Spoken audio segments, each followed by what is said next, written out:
Yon guys, welcome sa channel natin, no. Meron tayong different approach ngayon, no. Mapansin niyo yung dalawa natin yan, no.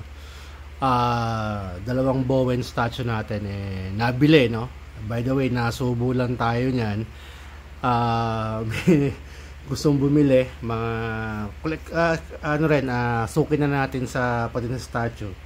Kaya lang din naman X-Men talaga tayo, no.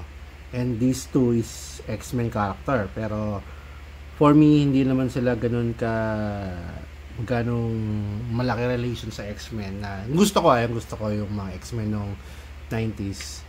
Kaya lang still, since sa collection na X-Men tayo, so kinuha natin. And then, may nag-offer sa atin na medyo maganda yung price, so hindi tayo makahindi. So, yan na. So, goodbye na silang dalawa, no? Anyway, require natin na some other time. Kasi itong Thunderbird, medyo mahirap nang kumuha nito Itong Deadpool, although X-Factor, X-Force to, mas gusto ko pa rin yung pula, no? Kaya okay lang mag-dispose. Itong Thunderbird, medyo mahirapan tayo niyan. Pero anyway, kaya natin gumawa tayo ng vlog ngayon kasi marami tayong mga bust na out of the box na kasi yung box na inanay niya, no? So, I try to recall kung saan ko nakuha lahat to, pero isa-isa natin, no? Yung una rito sa collection natin, isa sa mga gusto kong bust is yung Astonishing X-Men, which is ang nasirang box lang sa akin, ito lang, no? Si Colossus, no? Si Colossus na wala yung box niya. So, gawa tong Diamond Select. I think binili ko to kay Sir Felix Kuwa, no? Sa Druids Keep dati, no? So, parang sa kanong ito nabili to. I forgot kung magkano, pero below 3,000 pa yung presyo ng bus dati. Papansin nyo to, no? Maganda, tinan yung pagkakagawa sa kanya, talagang detalye. May CO ito kaya lang nawala na kasi nga inanay yung ng pandemic, tong box ito, kaya mapapansin nyo. Hindi ko na maalis tong mga yan, yung maanay, yung mga marka, no? Pero, since parang grave naman siya, ito yung pinampatay sa kanya, I think, sa nabasa ng Astonishing X-Men, no? Ayan, gawa siya ng Diamond Select, papansin nyo.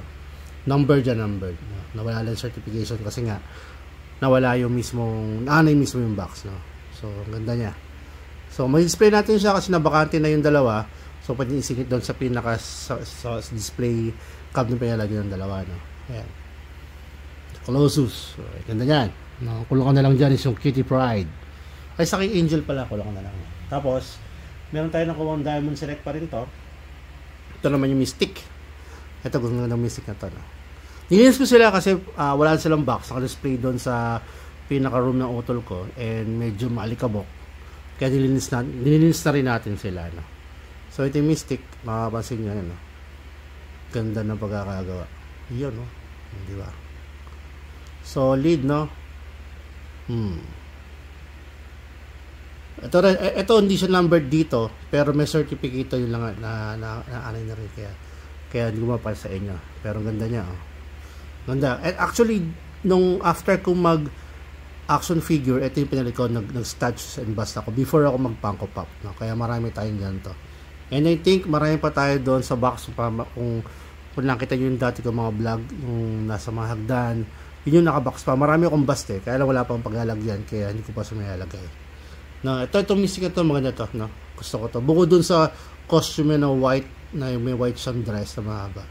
Isa sa mga gusto, parang I think this is yung Raven version niya, no? Yung Agent Raven siya. Ang ganda, Tapos skull, ganda, Yeah. Ganda ng skull, no? Okay? Yung Mystic, and then meron tayo nakuha dito, Bowen X-Men is si Sabretooth. Ayan. As long na kaya kong kumuha ng bust ng X-Men dati, kahit anong sino gumawa, kumukuha tayo, no?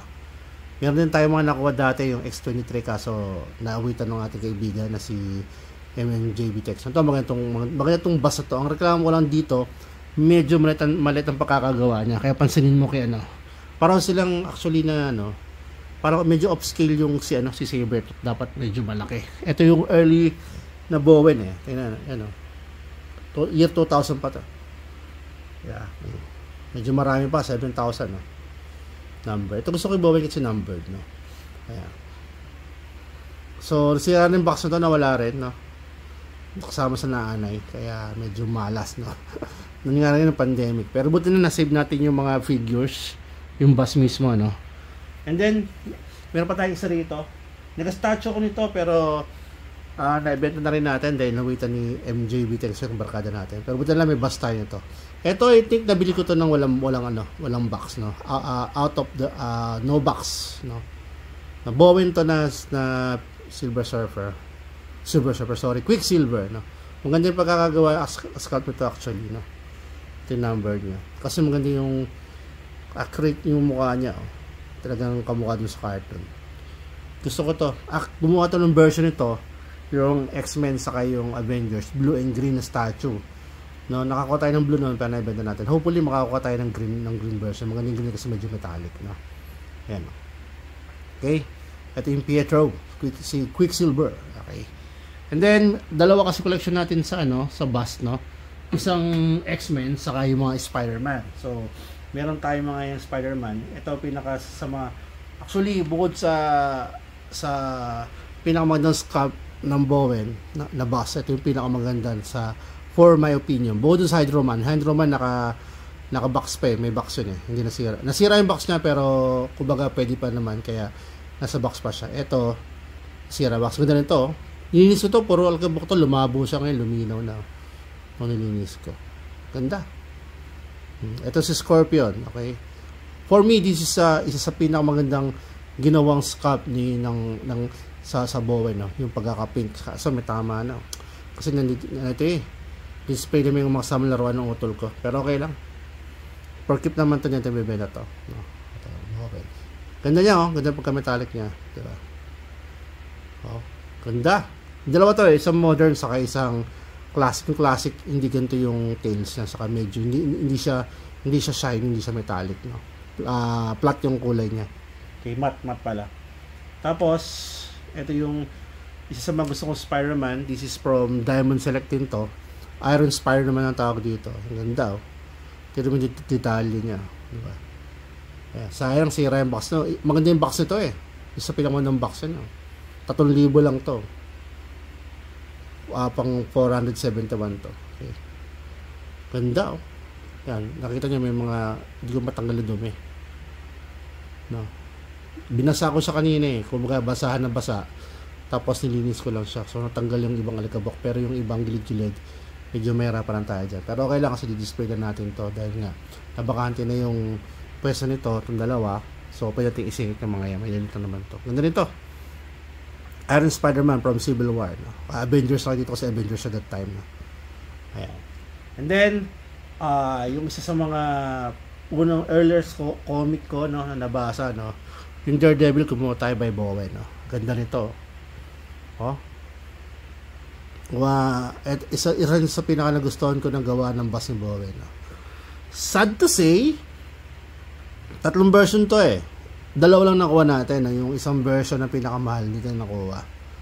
Pero hopefully makakuha pa rin tayo. Astig nito. Di ba? Di ba? 3,250 pala ng dami nito. Sira yung box to. Sayang, ganda ng box nito eh. No?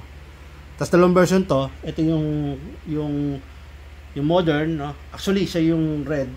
Yung mas yellow Daredevil. Pero ito yung classic uniform niya.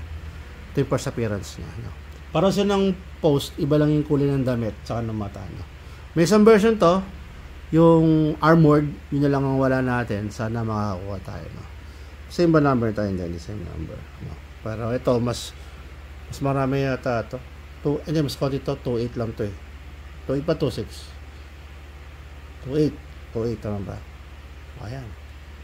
So, ito yung ito yung first appearance yung classic niya. Sayang, wala yung boxer. Pero parang ng pose siya. Iba lang yung uniform, no? Yung Billy Club niya, galing na effect eh. Diba?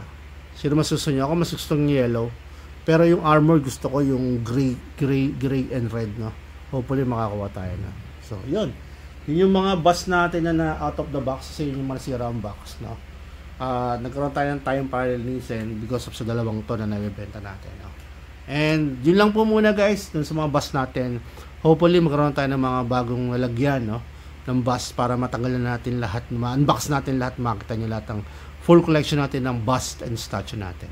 Okay? So maraming salamat, no? Kung nagustuhan niyo yung ganitong klaseng version natin ng pagbablog, please click niyo yung like na maraming beses, no? And then huwag niyo kalimutan mag-subscribe sa ating channel para mas marami tayong ma-reaches, marami tayong mga content sa ating channel, okay? Maraming salamat po sa panonood. Keep it safe and happy hunting, guys. Bye!